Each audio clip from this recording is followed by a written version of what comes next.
Our parasha, right by Shishi, as we know very, very well, in the Sefer Torah, there are two symbols in the Torah. They're upside down nuns, nun hafuchos, which surround two psukim right after the Aliyah of Shisha. Vayihi ben Sayim v'Moshe Kuma Hashem v'Yifutz Oivecha. When the Aaron used to travel, so Moshe would say, Kuma Hashem v'Yifutz Oivecha, may the enemies dissipate. And then the next pasuk of Anucha, when the Aaron settled, Moshe Rabbeinu gave another bracha, Shuva Hashem Rivos Alfei Yisrael, may Hashem's presence be felt and be perceived among the tens of thousands of Klal Yisrael. As we know, this two psukim don't have really, it doesn't really belong right over here. It's right in between some stories, which we're talking about, that we spoke about before. Earlier in the parasha we spoke about how the Yidden traveled, but right now we're already finished with that. We said that the Yidden traveled, and the Anan Hashem was with the Yidden, and then all of a sudden we say that Moshe used to give these brachas that Rashi brings and the Chazal bring. It's not exactly in the right place. And why is it here?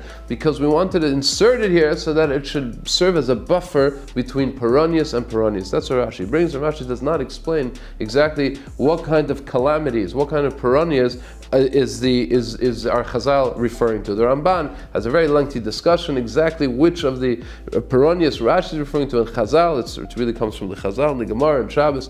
So the Ramban has his approach, and the Ramban says that there were actually three separate stories that happened one after another consecutively. There was the story of Vayis'u Mehar Hashem, as the Ramban brings in the name of Chazal, that when Klal Yisrael left Har Sinai after being there for 10 months, from Matan Torah until Iyar, they were sitting in Har Sinai, they didn't travel. And then they traveled, it was done with a certain amount of relief.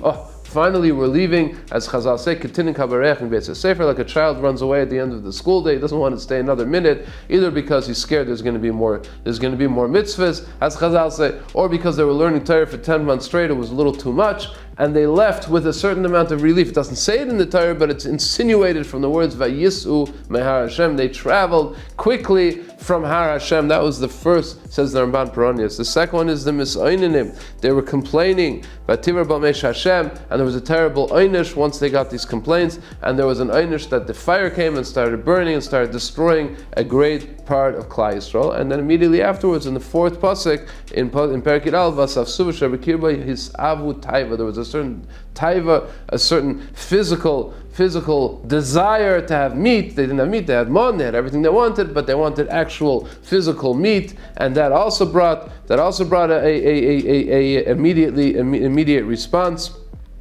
where Moshe Rabbeinu complained to Hashem came back, and then Lamaisa, a lot of people died from that. So there were three actual Peronius, calamities, one after another. Again, one was that they left Har Sinai, they left in a certain amount of haste that wasn't expected from Klal Yisrael at their level right after Matan Torah.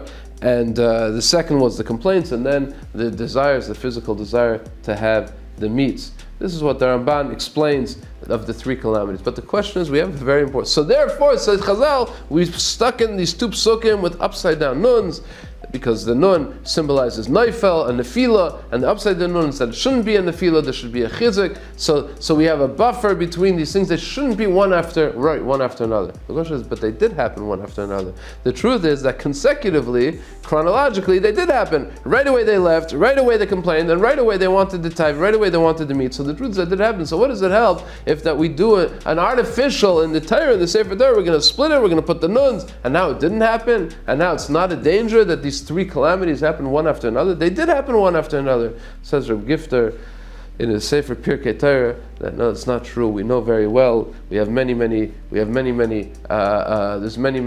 rayas, many proofs to this Yesod. Reb Gifter says that the truth is that we look at the world and we look at the Torah as something within the world, but the truth is that it's completely the opposite. The Torah was written before the world. Chazal tell us that HaKadosh Baruch Hu used the letters of the Torah to create the world. The Torah itself is the bricks and the mortar. It is the materials that contain the world itself, and the world is predicated on the Torah. And if the Torah puts a buffer, says Reb Gifter, in between the parasha of the Vayisum Hashem and the Parashat Nisayim, that means that there was a certain break and a certain buffer. It creates that buffer. Even though if we look through our eyes, if we would be watching a film of what happened in the Midbar, we would see that it happened one after another, but the truth is that it wasn't like that. The Torah places the buffer, and once the Torah puts a buffer, it makes a mitzias, it makes a reality that it did not happen one after another.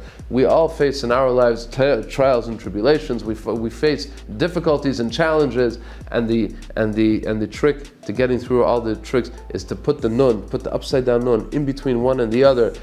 Be mechazik ourselves. The Torah itself is mechazik ourselves. If we put a piece of Torah, if we mechazik ourselves with the Torah, even if we fall chas v'shalom, even if we experience a downfall, a certain